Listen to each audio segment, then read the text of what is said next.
Marlins and Phillies tonight. Sandy Alcantara's coming off a complete game shutout Wednesday, and he gets a Phillies team tonight, Anthony, that's hot. They've won 11 of their last 12. They are hot, and it starts with guys like Rhys Hoskins, Alec Boehm, JT Realmuto. They have been getting really good ABs lately. I've liked what I've seen from Nick Castellanos. He seems to be turning the corner. It's going to be a tough test for that lineup because Alcantara is obviously amazing. He is the front runner for that NL Cy Young, and I would say it's going to be interesting to see what that Marlins lineup can do against Noah Syndergaard, despite the fact that he got the win last time and also a complete game, only 5 innings. It'll be interesting to see if they can score enough runs against him tonight to give Alcantara a win. And speaking of Cy Young front runners, the superhero known as Justin Verlander goes to work tonight. Houston has 71 wins this year. Verlander has been credited with 15 of those. So he's like 20% of their win total. That math is probably wrong, but even better over his last 7. Mike. I mean, I don't know who I'm more amazed with, the way DeGrom looked after 13 months or Verlander coming off of Tommy John. I was like, well, if he could be pretty good, Houston's pretty deep. I think this is the best he's pitched in his whole career. He looks outstanding. I think he's reached the point where he understands his stuff better than he ever has in his whole career. He's a guy who, back in the day, keep the fastball low. He's perfected that elevated fastball and keeping that curveball where it kind of changes your sights. We're like, hey, this is way out of the zone. Boom, top of the zone strike. He's got it all. He went 652 days without pitching and is coming back from Tommy John at the age of 39. You could list the number of guys that have done it at that age on 2 hands. None of them threw as hard as Justin Verlander. Most of those guys were setup men, relievers. What he's doing is beyond anyone's comprehension this year, and I don't even think it's a conversation for Cy Young anymore. As good as Shane McClanahan has been, as good as Ohtani's been, anybody else you want to throw in there, the narrative part of this is all Verlander.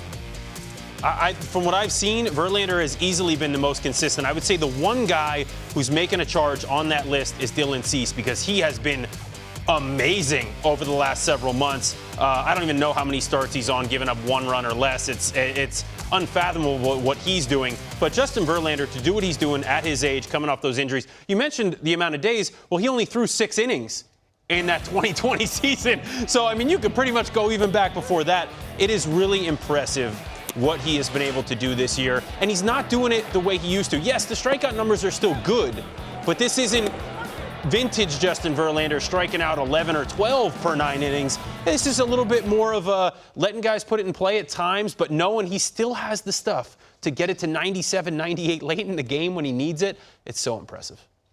Yeah, I don't know that there's anybody else on that board that's close. You mentioned Cease, and for good reason. He's been closing ground lately. On the NL side, it might be a little bit more of an open conversation if we would all concede that Alcantara's the chalk.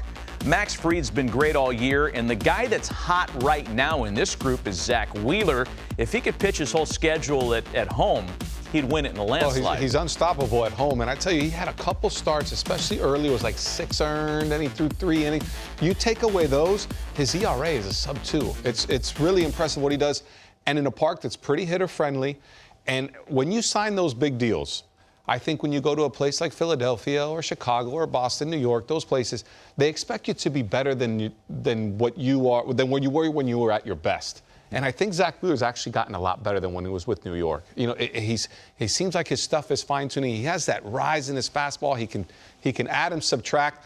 Anthony, you tell me, you get a guy like Wheeler, like, what's the game plan? Do you just say, I'm using your stuff, or do we actually look at the lineup and say we gotta match up against certain guys? No, I'm using his stuff, especially when I caught him, when he first came up, and he had some control problems. He would walk guys a little bit. He couldn't go deep into games because he would get in a lot of 3-2 counts. He doesn't do that anymore. I mean, he attacks you. He gets after you. The walk rate has absolutely plummeted. So to see what he's doing is really impressive. And to me, that as a catcher, when I know I can toy with a guy, but I can come back if I need to, if I fall behind 1-0, 2-0, with a breaking ball, with whatever, get me over, whatever you will, and get back in the count, it just makes things so much easier. But I will say, on that list, to see Sandy Alcantara with 20 more innings than anybody else, to me, that still matters a lot. I don't care that he's on a team that isn't winning as many ball games as some of the other guys.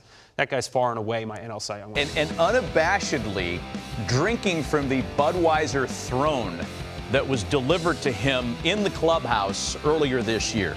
Dude is unafraid. I love Sandy Alcantara. He's the chalk here, man. It's his award to lose. It's his. It's his. And to Anthony's point, he goes so much deeper than everyone on a consistent basis. It's not like he threw 9 and then he drops 2 5-inning pieces. It's 8, 8 1/3, 7 2/3, 8. You know, it's really impressive. And speaking of a guy who's a strike thrower, these guys go deep not because they have 125 pitch counts. It's because they're being efficient. They're using their stuff to pitch to contact when they need to. A la Verlander, that's a great point that you made. The 8.8 strikeouts per 9 is because he's pitching to contact. And if he needs it in the tank, it's still there.